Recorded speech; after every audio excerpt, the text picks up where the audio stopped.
दोस्तों आज की क्लास में हम सीखने वाले हैं लिनक्स कमांड्स के बारे में।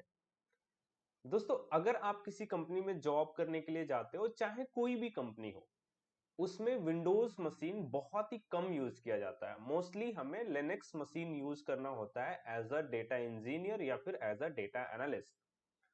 और अगर आप लिनक्स मशीन यूज करते हो तो लिनक्स मशीन जैसा आप यहाँ पे टर्मिनल देख रहे हो, टर्मिनल जैसा होता है और वहीं पे आपको ऑपरेट करना होता है। वो विंडोज मशीन जैसा बिल्कुल नहीं होता है कि आपने डबल क्लिक किया, कोई फोल्डर ओपन हो गया, कॉपी पेस्ट राइट क्लिक करके कर लिया, शॉर्टकट यूज करके कर लिया। ऐसा बिल्कुल नहीं होता वहां पे आपको कमांड्स लिखने होते हैं और उन कमांड्स के बारे में नॉलेज होना बहुत ही ज्यादा इंपॉर्टेंट है। आप खुद सोचो, आप किसी कंपनी में जॉब करने के लिए जाते हो, बहुत अच्छी पैकेज देती है वो कंपनी आपको, और उसको ऐसा लगता है कि आपको लिनक्स कमांड आता होगा। लेकिन जब आप कंपनी में जाते हो तो लिनक्स जो मशीन है उसको ऑपरेट ही नहीं कर पाते हो, तो कैसा फील होगा आपको। तो इस वीडियो को आखिरी तक देखना। मैं ऐसे लिनक्स कमांड्स के बारे में आपको बताने जा रहा हूं जो कि मोस्टली लोग यूज करते हैं as a data engineer, as a data analyst, as a data scientist. तो दोस्तों सबसे पहले मैं अपने बारे में आप लोग को बता दूं। मेरा नाम कैश है। मैं भारतीय एयरटेल में एज अ डेटा इंजीनियर पिछले 2 साल से काम कर रहा हूं। तो दोस्तों मुझे अच्छा खासा एक्सपीरियंस है कि कौन कौन से कमांड्स पे आपको फोकस रखना चाहिए अपना, और कौन कौन से सीखना चाहिए।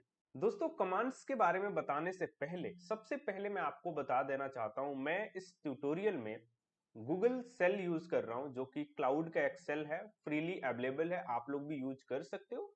तो यहाँ पे सारा डेमोन्स्ट्रेशन मैं करूंगा। सबसे पहला जो कमांड हमें आना चाहिए वो है pwd। दोस्तों बेसिकली pwd क्या करता है, ये करंट डायरेक्टरी को प्रिंट करता है। जैसे मुझे पता करना है कि मैं किस डायरेक्टरी में अभी हूं, तो मैं pwd लिखूंगा, एंटर प्रेस करूंगा। तो यहां पे देखोगे मैं home slash triple ITU 1713 folder में मैं अभी हूं, प्रेजेंट हूं यहाँ पे। और ये बेसिकली आपको एब्सोल्यूट पाथ देता है।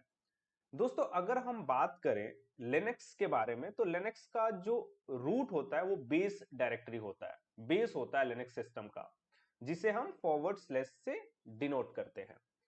दोस्तों अब हम बढ़ते हैं अपने अगले कमांड के बारे में पढ़ने के लिए, और हमारा जो अगला कमांड है दोस्तों वो है ls।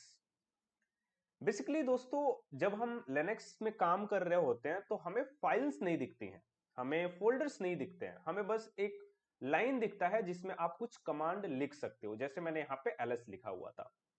तो ls का हम यूज करते हैं जो भी उस डायरेक्टरी में या फिर जो भी जिस फोल्डर में आप प्रेजेंट हो, उसमें जितने भी फाइल्स हैं, फोल्डर्स हैं, उनको देखने के लिए, उनको लिस्ट डाउन करने के लिए बेसिकली हम यूज करते हैं ls। ls का मतलब आप समझ सकते हो, लिस्ट। और बेसिकली दोस्तों आप किसी फोल्डर को भी स्पेसिफाई कर सकते हो, उसका भी डायरेक्टरी में क्या क्या चीज पड़ा हुआ है वो भी चेक कर सकते हो। तो सबसे पहले मैं ls लिख के एंटर प्रेस करता हूं। तो यहाँ पे देखोगे ट्रिपल ITU 17131 एक फोल्डर है, उसमें केवल एक रीडमी नाम का एक टेक्स्ट फाइल पड़ा हुआ है जो कि ls करने पे आ रहा है। दोस्तों ls को और भी तरीके से आप लोग यूज कर सकते हो, जिसमें पहला तरीका है ls-a, जिसका यूज करते हो तो जितने भी हिडन फाइल्स हैं वो आपके सामने आ जाती हैं। तो हिडन फाइल्स देखना हो तो ls-a आपको करना होता है। अगर आप इनके बारे में, फाइल्स के बारे में और भी जानकारी लेना चाहते हो, जैसे कि आ, उनका यूजर जो ऑनर है वो कौन है, उन पे कौन कौन सा एक्सेस आपको है, तो आप यूज कर सकते हो ls-l। इससे क्या होगा, सारा इंफॉर्मेशन उस फाइल से रिलेटेड आपको मिल जाएगा। एक और कमांड है ls-lh, इसको भी यूज कर सकते हो फाइल्स का इंफॉर्मेशन देखने के लिए। जैसे ह्यूमन रीडेबल फॉर्म में आ रहा है, टोटल साइज क्या है, 4.0 KB है, ये सारा कुछ इंफॉर्मेशन मिल जाता है आपको। इसके साथ साथ दोस्तों एक और कमांड है ls-lha, जिससे कि जो भी फाइल्स थे, हिडन फाइल्स थे, उनके बारे में भी इंफॉर्मेशन आ जाएगा। तो टोटल यहाँ पे 44 KB आ गया, क्योंकि हम सभी फाइल्स को यहाँ पे देख रहे हैं, उनका ऑनर कौन है। जैसे देख सकते हो रूट का ऑनर, जो रूट डायरेक्टरी है उसका ऑनर रूट है, और सभी फाइल्स का ऑनर ट्रिपल ITU 1713 है। और किस पे क्या क्या आपको एक्सेस है, रीड राइट का एक्सेस जो होता है वो क्या है, वो भी आप यहाँ से देख सकते हो। तो दोस्तों ये था बेसिकली आपका एक बहुत ही सिंपल ls कमांड, जिसकी मदद से आप जिस डायरेक्टरी में हो वहां पे देख सकते हो कि कौन कौन से फाइल्स फोल्डर एग्जिस्ट करते हैं। एक और कमांड है, हाथों हाथ आपको बता दे रहा हूं, वो है क्लियर कमांड। बेसिकली अगर आपको अपने टर्मिनल को क्लियर करना होता है, अगर आपने कोई भी कमांड ऐसे रन कर दिया और आपको क्लियर करना होता है तो क्लियर लिख के आपको सिंपल एंटर प्रेस करना होता है और आपका जो कमांड लाइन है या फिर जो टर्मिनल है वो क्लियर हो जाता है। दोस्तों अब हम बात करते हैं अपने नेक्स्ट कमांड के बारे में, जिसको हम सीडी बोलते हैं। सीडी का बेसिकली यूज होता है जब आपको डायरेक्टरी चेंज करना हो, या फिर हम विंडोज के रिस्पेक्ट में इसको समझे, एक फोल्डर से दूसरे फोल्डर में अगर आपको जाना होता है तो आपको सीडी यूज करना होता है। अगर आप सीडी लिख के एंटर प्रेस करते हो तो आप जो आपका रूट डायरेक्टरी होता है वहां पे चले जाते हो। जैसे पीडब्ल्यूडी देख सकते हो, मैं रूट डायरेक्टरी में आ गया हूं, सीडी एंटर प्रेस किया। अगर मुझे फिर से डेस्कटॉप में जाना है, जैसे यहाँ पे मैं अगर एलएस करूं तो देख सकते हो यहाँ पे एक फोल्डर पड़ा हुआ है डेस्कटॉप का। मैं पिछले कमांड्स को भी रिवाइज यहाँ पे करते रह रहा हूँ जिससे कि आपको सारी चीजें और भी अच्छे से समझ में आ सके। तो देख सकते हो यहाँ पे डेस्कटॉप है, अगर मुझे डेस्कटॉप में जाना है तो मैं लिखूंगा सीडी और डेस्कटॉप, और इसके बाद आपको एंटर प्रेस करोगे तो आप डेस्कटॉप में आ जाओगे। यहाँ पे मैं एलएस करता हूं तो देख सकते हो डेस्कटॉप में कुछ नहीं पड़ा हुआ है, अगर डेस्कटॉप में कुछ होता तो यहाँ पे आउटपुट आ जाता। तो बेसिकली ये है सीडी कमांड। अगर आपको बैकवर्ड आना है एक स्टेप, यानी एक स्टेप बैक फोल्डर में आना है, तो आपको यूज करना होता है CD dot dot, double dot आपको यूज करना होता है। उसके बाद एंटर प्रेस करते हो तो आप एक स्टेप बैकवर्ड आ गए। जैसे आप लोग देख सकते हो अभी हम डेस्कटॉप में थे, एक स्टेप बैकवर्ड हम आए तो रूट डायरेक्टरी में आ गए। तो ये है दोस्तों सीडी कमांड। और दोस्तों ये बहुत ही ज्यादा यूज होता है क्योंकि जब भी आप लिनक्स में काम करोगे तो एक फोल्डर से दूसरे फोल्डर में आपको जाना ही पड़ेगा, क्योंकि आपके पास डिफरेंट फाइल्स होंगी और सबको एक्सेस करना जरूरी होता है। दोस्तों अब हम बात करते हैं अपने नेक्स्ट कमांड के बारे में, जो है mkdir, मेक डायरेक्टरी, जिसे हम बोलते हैं mkdir शॉर्ट फॉर्म है। बेसिकली अगर किसी पर्टिकुलर डायरेक्टरी में अगर आपको एक और फोल्डर बनाना हो, एक और डायरेक्टरी बनाना हो, तो आपको mkdir यूज करना होता है। अगर मैं रूट की बात करूं तो यहाँ पे देख सकते हो कि यहाँ पे पहले से डेस्कटॉप और एक रेडमी फाइल प्रेजेंट है। मान लो मैं सीडी करता हूं डेस्कटॉप में, यानी डेस्कटॉप फोल्डर में मैं जाता हूं, यहाँ पे एलएस करता हूं, कुछ प्रेजेंट नहीं है। मैं क्या करता हूं, mkdir करता हूं, यानी एक डायरेक्टरी यहाँ पे बनाता हूं और डायरेक्टरी का नाम रखता हूं माई फर्स्ट प्रोजेक्ट। ठीक है, माई फर्स्ट प्रोजेक्ट मैंने लिखा, एंटर प्रेस किया, इसके बाद मैं एलएस करूंगा, जो भी लिस्ट ऑफ डायरेक्टरीज है उनको लिस्ट करूंगा। तो देख सकते हो यहाँ पे एक डायरेक्टरी आ गया माई प्रोजेक्ट। तो यहां से देख सकते हो माई प्रोजेक्ट मेरे सामने आ गया। अगर मैं डेस्कटॉप में रहते हुए मैं माई फर्स्ट प्रोजेक्ट में एक और मैं डायरेक्टरी बनाना चाहूं तो mkdir लिखूंगा, माई फर्स्ट प्रोजेक्ट लिखूंगा, और इसके बाद मैं क्या लिख दूंगा, मान लो मैं मुझे इसमें डेटा का एक फोल्डर बनाना है तो उसमें फॉरवर्ड स्लैश डेटा लिख दूंगा, सिंपल, और एंटर प्रेस कर दूंगा। एलएस करता हूं, माई फर्स्ट प्रोजेक्ट आ गया, सीडी करता हूं माई फर्स्ट प्रोजेक्ट, और यहां पे अगर एलएस करता हूं तो आप लोग देख सकते हो यहां पे डेटा प्रेजेंट है। इसका मतलब ये हुआ कि आप एक फोल्डर में रहते हुए आप रिकर्सिवली कई सारे डायरेक्टरीज बना सकते हो और उसमें सीडी की मदद से जा सकते हो, बैकवर्ड भी जा सकते हो। जैसे मैं यहाँ पे सीडी करूं डेटा, तो यहाँ पे मैं डेटा में आ गया, एलएस करता हूं, यहाँ पे कुछ भी प्रेजेंट नहीं है क्योंकि यहाँ पे हमने केवल डायरेक्टरीज ही क्रिएट करी हैं। अगर मुझे डेस्कटॉप में जाना है तो मैं करूंगा सीडी डॉट डॉट एक स्टेप बैक, एक बार और मैं करूंगा सीडी डॉट डॉट एक स्टेप और बैक आ जाऊंगा और मैं आ गया डेस्कटॉप में। एलएस करता हूं, यहाँ पे माई फर्स्ट प्रोजेक्ट यहाँ पे प्रेजेंट है। तो दोस्तों mkdir का आप लोग यूज कर सकते हो नई डायरेक्टरीज बनाने के लिए, नए फोल्डर्स बनाने के लिए लिनक्स मशीन में। दोस्तों अब हम देखते हैं अपना नेक्स्ट कमांड, जिसे हम बोलते हैं rm, यानी रिमूव। बेसिकली दोस्तों अगर आपको फाइल्स को या फिर डायरेक्टरीज को रिमूव करना है, यानी उनको डिलीट करना है, तो आप लोग rm यूज कर सकते हो। सबसे पहले हम देखते हैं हमारे डेस्कटॉप पे क्या क्या प्रेजेंट है। तो यहाँ पे माई फर्स्ट प्रोजेक्ट प्रेजेंट है जो कि एक डायरेक्टरी है, एक फोल्डर है। माई टेक्स्ट फाइल प्रेजेंट है जो कि एक फाइल है। फाइल और फोल्डर में आपको डिफरेंस पता होना चाहिए। फोल्डर यानी एक डायरेक्टरी है, फाइल यानी एक कंक्रीट फाइल है जिसमें कुछ इंफॉर्मेशन स्टोर्ड है। तो ये बेसिक सा डिफरेंस है। दोस्तों अगर मुझे इस माई टेक्स्ट फाइल को रिमूव करना है तो मैं लिखूंगा rm, और उस जो भी मैंने फाइल लिख रखा है उसका नाम, जैसे rm माई टेक्स्ट फाइल डॉट txt पूरा एक्सटेंशन के साथ, एंटर प्रेस करता हूं, उसके बाद ls करता हूं, आप लोग देखोगे वो फाइल गायब हो चुकी है, वो डिलीट हो चुकी है।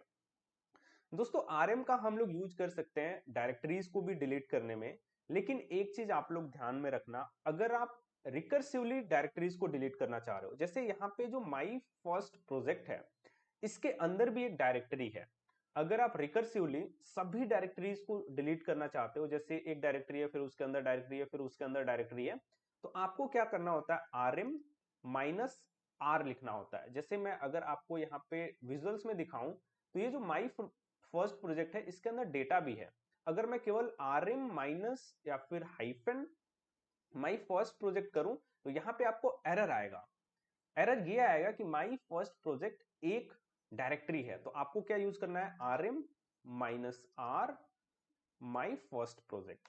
अब देखोगे ये यहां से गायब हो गया, तो डेस्कटॉप पे अभी कुछ नहीं बचा। दो चीजें थी, हमने शुरू में कमांड लिखना स्टार्ट किया तो दो चीजें प्रेजेंट थी, अभी एलएस कर रहे हैं, कुछ भी प्रेजेंट नहीं है क्योंकि हमने दोनों चीजों को डिलीट कर दी। तो ये है आरएम कमांड। आरएम यानी कुछ चीज आप रिमूव करना चाहते हो तो आप लोग आरएम कमांड यूज कर सकते हो। दोस्तों अब हम बात करते हैं अपने नेक्स्ट कमांड के बारे में, जो है सीपी कमांड। बेसिकली अगर आपको फाइल्स या फिर ग्रुप ऑफ फाइल्स एक डायरेक्टरी से दूसरे डायरेक्टरी में कॉपी करना हो तो आपको सीपी कमांड यूज करना होता है। दोस्तों सीपी कमांड का सिंटेक्स बहुत सिंपल होता है, आपको लिखना होता है सीपी सोर्स फाइल नेम, उसके बाद डेस्टिनेशन। तो डेस्टिनेशन जब लिखते हो तो सोर्स से डेस्टिनेशन में फाइल आपकी जो होती है वो कॉपी हो जाती है।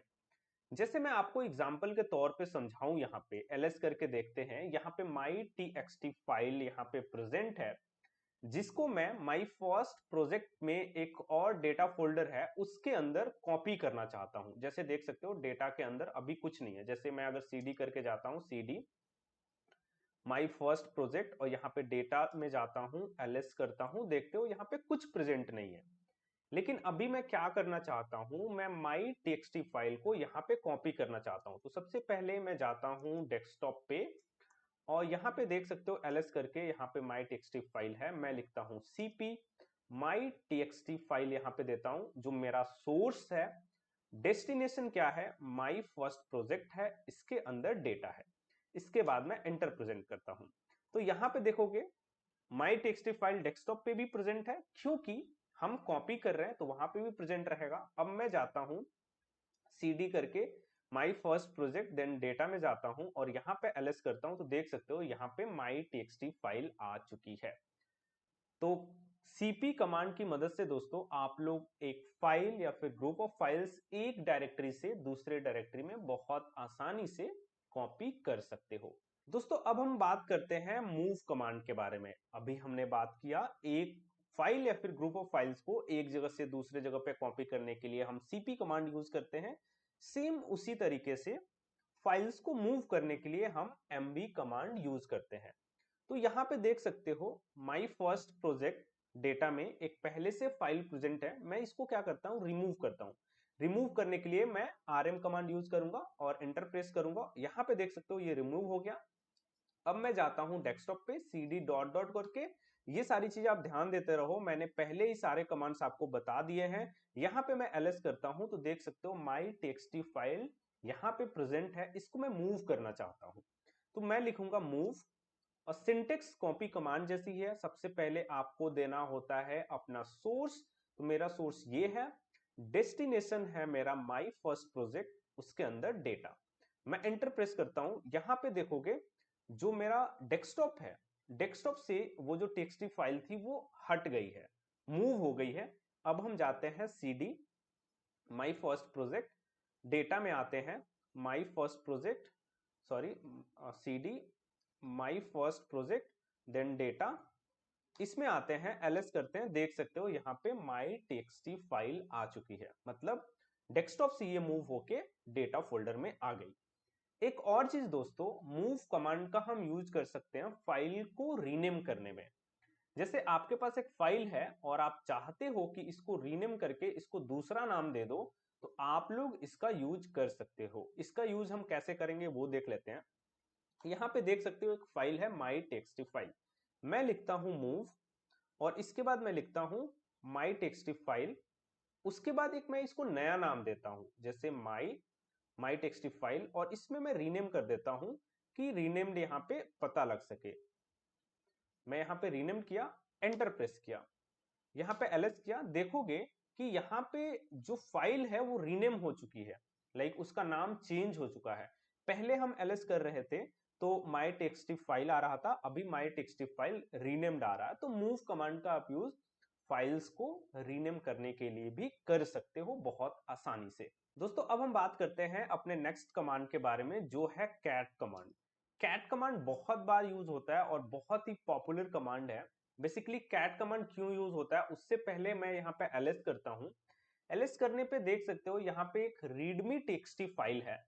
अगर मान लो रीडमी को मुझे रीड करना है कमांड लाइन में, तो मैं कैसे करूंगा?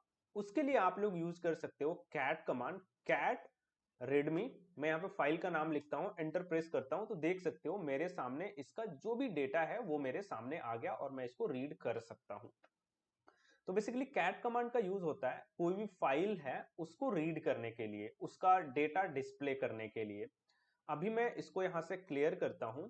और दोस्तों कैट कमांड का हम यूज कर सकते हैं नए फाइल्स को क्रिएट करने में। जैसे मैं नया फाइल एक क्रिएट करने के लिए कैट, और उसके बाद आपको ग्रेटर देन का साइन यूज करना होता है, और फाइल का नाम जैसे मैंने लिखा माई फाइल डॉट टी।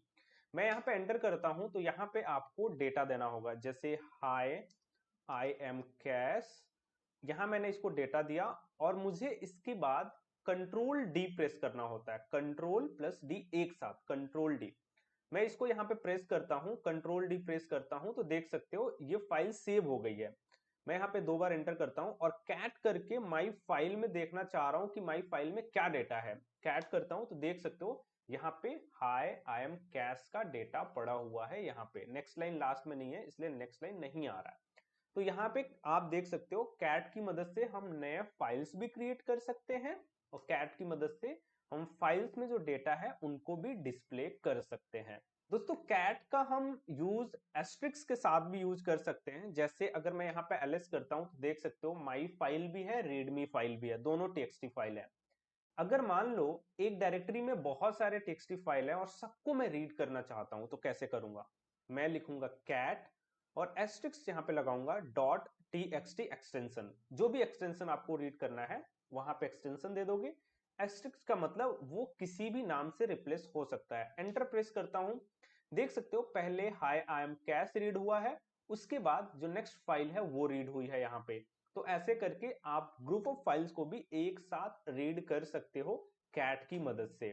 दोस्तों एक और यूज होता है कैट कमांड का, वो ये होता है कि अगर एक फाइल का कंटेंट दूसरे फाइल में अगर आप कॉपी करना चाहते हो, मर्ज करना चाहते हो, तो आप लोग कैट कमांड यूज कर सकते हो। जैसे हमारे पास माई फाइल है, इसको मैं अगर कैट करता हूं, और यहाँ पे देख सकते हो इसमें हाई आई एम कैश है। इसके साथ साथ अगर मैं कैट करता हूं रीडमी फाइल को, तो यहाँ पे देख सकते हो बहुत सारा डेटा पहले से प्रेजेंट है। अगर मान लो मैं क्या चाहता हूं, जो माई फाइल है, माई फाइल टेक्स्ट है, उसका डेटा मैं अगर रीडमी में कॉपी करना चाहता हूं, तो कैसे करूंगा? मैं लिखूंगा कैट, और सबसे पहले वो फाइल जिसका डेटा आप दूसरे में कॉपी करना चाहते हो, उसके बाद ग्रेटर देन का साइन आपको लगाना होता है बेसिकली, और उसके बाद आपको रीडमी जो नेक्स्ट फाइल है जिसमें आप कॉपी करना चाहते हो उसमें, और फिर एंटर। अभी मैं कैट करूं रेडमी को, तो यहाँ पे आप लोग देख सकते हो अब मैंने कैट किया रेडमी डॉट टी को, रेडमी फाइल को, तो यहाँ पे जो माई टेक्स्ट फाइल का डेटा था वो इसमें आ चुका है। तो ऐसे करके आप जो डेटा है जो फाइल में, उसको आप लोग एक फाइल से दूसरे फाइल में ले जा सकते हो। इसके लिए आपको greater than sign symbol use करना होता है। दोस्तों कैट कमांड का यूज एक और तरीके से हो सकता है, अगर एक फाइल का डेटा आप दूसरे फाइल में अपेंड करना चाहते हो। पिछले यूज केस में क्या था कि डेटा एक फाइल से दूसरे फाइल में मूव हुआ और दूसरे फाइल का डेटा पूरा रिप्लेस हो गया। अगर आपको रिप्लेस नहीं करना है, केवल आप चाहते हो कि अपेंड हो जाए, मतलब दूसरे फाइल का डेटा भी रहे और पहले फाइल वाला डेटा उसमें जुड़ जाए, तो वो कैसे करोगे? तो मैं एलएस करके देखता हूं, यहाँ पे माई फाइल पड़ा हुआ है, मैं इसको कैट करके आपको दिखा देता हूं इसमें डेटा क्या है। इसमें है हाउ आर यू। इसके साथ साथ मैं रेडमी को भी कैट करके दिखा देता हूं आपको, उसमें पड़ा हुआ है हाई आई एम कैश। मैं रीडमी में माई फाइल को अपेंड करना चाहता हूं, तो मैं क्या लिखूंगा? कैट माई फाइल, और यहाँ पे आपको दो ग्रेटर देन का सिंबल यूज करना होता है, डबल ग्रेटर देन सिंबल, और उसके बाद आपको लिखना है जो डेस्टिनेशन फाइल है उसका नाम, एंटर प्रेस करना है, दैट्स डन। अभी मैं अगर रेडमी को कैट करता हूं तो देख सकते हो यहाँ पे hi I am Cash how are you, दोनों चीज आ गई, मतलब पहले वाला जो सोर्स था उसका जो डेटा है वो यहाँ पे अपेंड हो चुका है। तो ऐसे करके दोस्तों आप लोग बहुत आसानी से एक फाइल का डेटा दूसरे फाइल में मूव भी कर सकते हो, अपेंड भी कर सकते हो। दोस्तों कैट कमांड का यूज एक और होता है, जैसे कि मेरे पास दो फाइल्स हैं, my file TXT and readme file.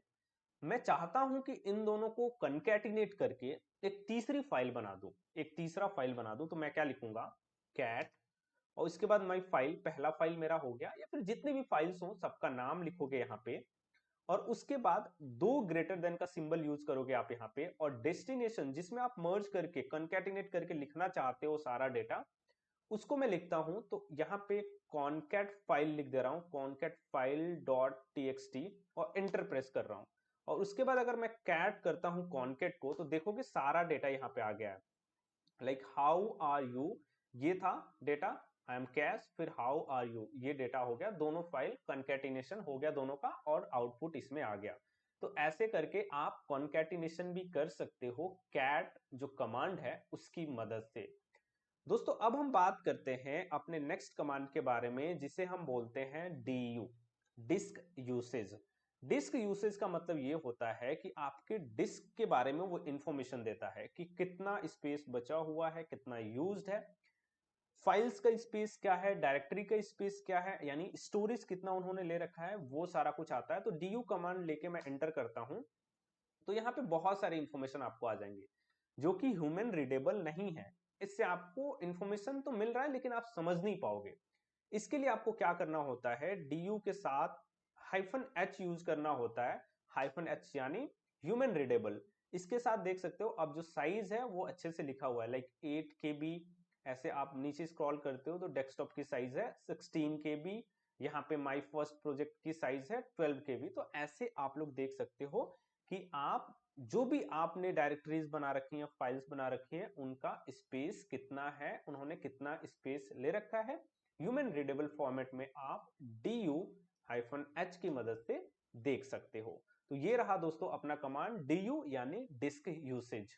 दोस्तों अब हम बात करते हैं अपने नेक्स्ट कमांड के बारे में, जिसे हम बोलते हैं grep। दोस्तों जो grep कमांड होता है बेसिकली किसी भी फाइल में एक स्पेसिफिक पैटर्न को सर्च करता है। जैसे कि मैं आपको एग्जांपल के तौर पे समझाता हूं, हमारे पास दो तीन फाइल्स हैं, अगर मैं रीडमी को कैट करूं तो देख सकते हो यहाँ पे रीडमी में hi I am Cash how are you ऐसा कुछ डेटा प्रेजेंट है। अगर मैं, मेरे को नहीं पता है, रीडमी बहुत बड़ा है और मुझे नहीं पता है उसमें एक स्पेसिफिक वर्ड प्रेजेंट है कि नहीं, जैसे कि मुझे नहीं पता है कि रेडमी में कैश प्रेजेंट है कि नहीं, तो मैं उसको कैसे सर्च करूंगा वो मैं आपको बताने जा रहा हूं। तो उसके लिए आपको लिखना होता है grep। ग्रेप लिखने के बाद दोस्तों, ग्रेप का मतलब होता है वो पैटर्न को सर्च करता है, और जिस वर्ड को आपको सर्च करना है, जैसे मैं कैश को सर्च करना चाह रहा हूं, कैश, और उसके बाद फाइल का नाम, जैसे कि my file dot TXT, enter press करता हूं, देख सकते हो माई फाइल में कैश प्रेजेंट नहीं है, क्योंकि मैं अगर इसको कैट करके आपको दिखाता हूं तो इसमें केवल हाउ आर यू प्रेजेंट है। अगर मैं यहीं पे ग्रैप करता हूं और ग्रैप करता हूं मैं कैश को मैं सर्च करने वाला हूं रेडमी में, तो यहां पे एंटर करता हूं तो देख सकते हो यहां पे आउटपुट में आया हाय आई एम कैश, में कैश जो वर्ड है वो प्रेजेंट है, रेड कलर करके यहां पे आपके सामने आ गया। अगर आप बहुत सारी फाइल्स में कैश को ढूंढना चाहते हो तो आपको ऐसा लिखना होता है ग्रैप, जैसे कि एस्ट्रिक्स मैंने आपको समझाया पहले भी। तो मैं कैश को सर्च करना चाहता हूं, जितनी भी टीएक्सटी फाइल्स हैं उनमें, तो मैं लिखूंगा कैश को सर्च करना है, grep cache asterisk dot TXT, enter press करूंगा। यहां पे देख सकते हो कॉन्केट फाइल में ये प्रेजेंट है, जो हमने कॉन्केट करके एक फाइल बनाया था उसमें भी प्रेजेंट है कैश, रेडमी फाइल में भी कैश प्रेजेंट है। तो ऐसे करके आप लोग ग्रैप करके एक स्पेसिफिक पैटर्न को, एक स्पेसिफिक स्ट्रिंग को सर्च कर सकते हो किसी भी फाइल में। दोस्तों अब हम बात करते हैं अपने नेक्स्ट कमांड के बारे में, जिसे हम बोलते हैं एग्जिट कमांड। बेसिकली अगर आपको टर्मिनल को क्लोज करना है, जितने भी सेल स्क्रिप्ट पहले से रन कर रहे हैं उनके एग्जीक्यूशन को एंड करना है, तो आप लोग एग्जिट कमांड यूज कर सकते हो। अगर आपने टर्मिनल में ही किसी और सर्वर को एसएसएच किए हो या फिर और यूजर से लॉगिन कर रखा हो, उससे बाहर आना हो तो आप लोग एग्जिट कमांड यूज कर सकते हो। एग्जिट कमांड यूज करने से क्या होता है, टर्मिनल बंद हो जाता है। जैसे देखा मैंने, जैसे एग्जिट कमांड चलाया टर्मिनल यहाँ पे क्लोज हो गया। तो ऐसे करके आप लोग एग्जिट कमांड यूज कर सकते हो। दोस्तों ये रही आज की क्लास, जिसमें मैंने आपको इंपॉर्टेंट कमांड्स के बारे में बताया जो कि स्पेसिफिक लिनक्स के थे। बहुत ही इंपॉर्टेंट कमांड्स हैं। अगर आप सॉफ्टवेयर इंडस्ट्री में आना चाहते हो, data engineer, data scientist, data analyst या फिर सॉफ्टवेयर डेवलपर बनना चाहते हो, तो ये कमांड्स आपके लिए बहुत ज्यादा इंपॉर्टेंट है। इनको जरूर से प्रैक्टिस करना, और इससे रिलेटेड कोई भी आपको डाउट आता है तो आप हमसे पूछ सकते हो।